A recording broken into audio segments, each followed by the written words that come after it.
तो डीजीएमओ स्तर की आज दोपहर 12 बजे बैठक शुरू होगी। मेरे साथ राकेश दिल्ली से जुड़ गए हैं। राकेश का रुख कर लेते हैं।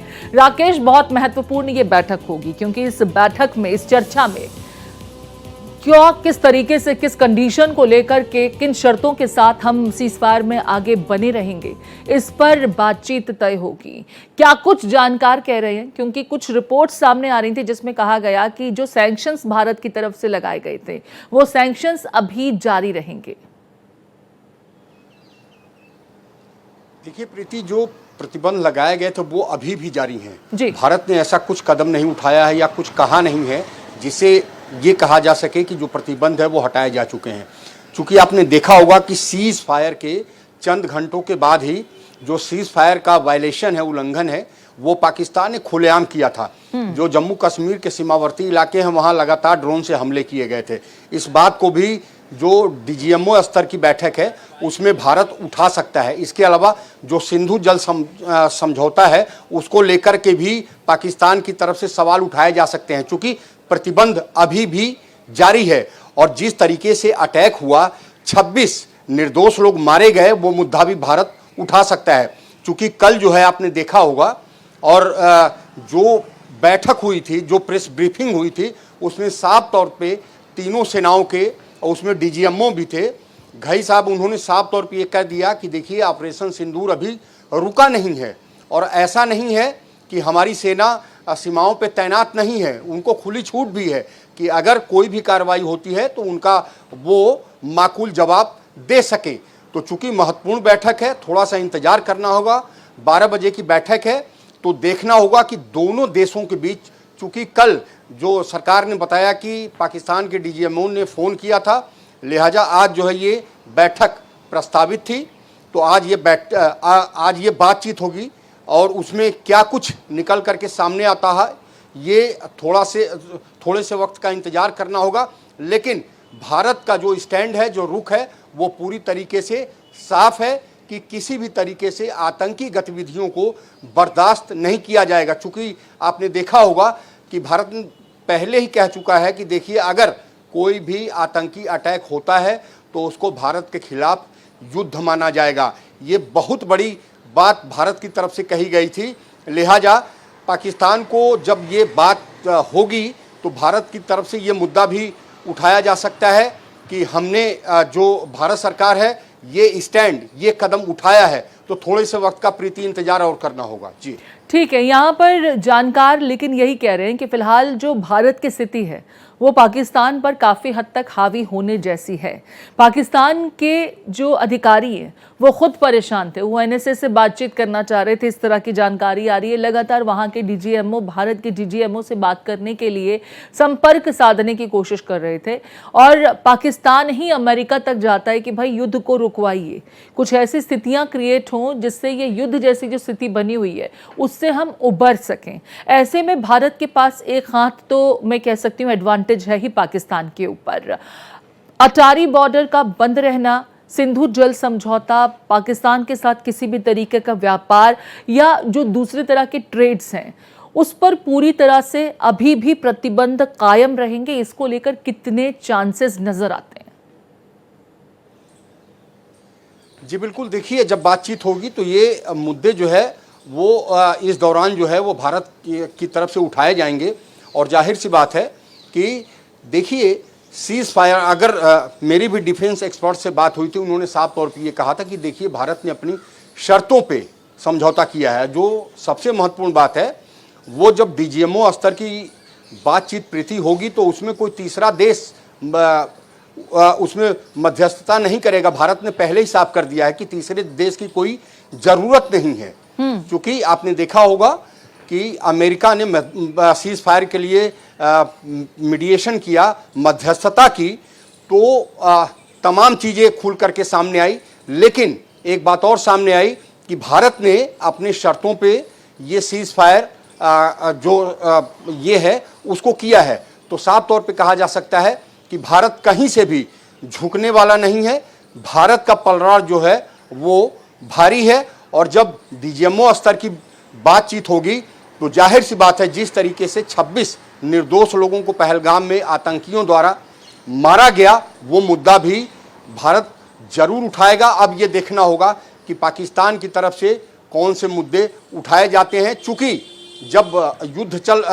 जब ये एयर स्ट्राइक चल रही थी उस दौरान जो है एनएसए पाकिस्तान के, उन्होंने भारत के एनएसए से बात करने की बहुत सारी कोशिश की, लेकिन यहाँ से साफ तौर पे मना कर दिया गया।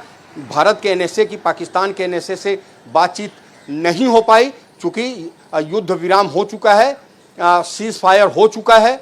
लिहाजा अब डीजीएमओ स्तर की जो बातचीत है वो आज दोपहर 12 बजे होगी और देखने वाली बात होगी कि कौन कौन से मुद्दे और भारत उठाता है।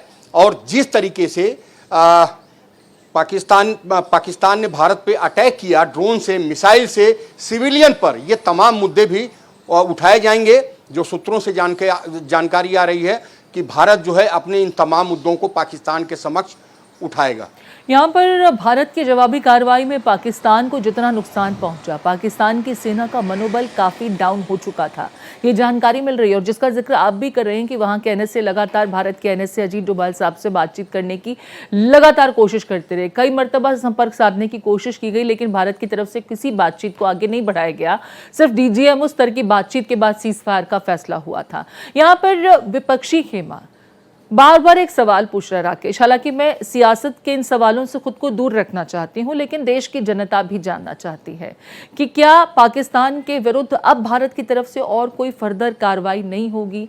पीओके में जो आतंकी लॉन्च पैड्स हैं, हालांकि हमने ज़्यादातर को तबाह कर दिया है, लेकिन पूरी तरह से सफाया अब भी नहीं हो पाया है, इससे कोई इनकार नहीं कर सकता।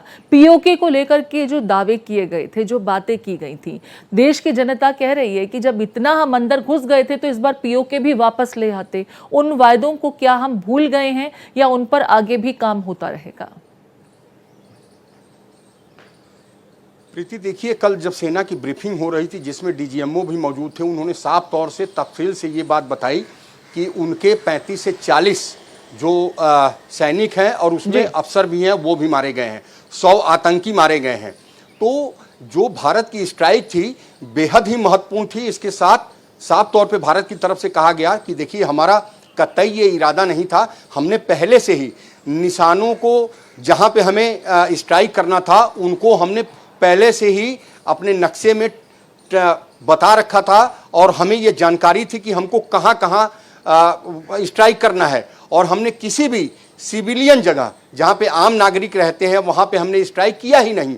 लेकिन पाकिस्तान इसके उलट, आपने देखा होगा कि जम्मू कश्मीर के जो सीमावर्ती इलाके हैं, चाहे गुरुद्वारा हो, मंदिर हो, वहाँ पे भी अटैक किया था। तो जाहिर सी बात है ये तमाम मुद्दे जो है इस डीजीएमओ स्तर की बैठक में उठाया जाएगा। लेकिन जहाँ तक स्ट्राइक की बात है तो देखिए, अभी भी सेना को खुली छूट है और ऑपरेशन सिंदूर बंद नहीं हुआ है। तो भारत कहीं न कहीं पाकिस्तान को ये चेताना चाहता है कि देखिए, हमारे हाथ बंधे हुए नहीं हैं। चूँकि कल जब ये बैठक हुई तो उसमें तमाम चीज़ें जो है साफ तौर पे कही गई कि भारत का टारगेट जो है वो पाकिस्तान के सिविलियन नहीं थे।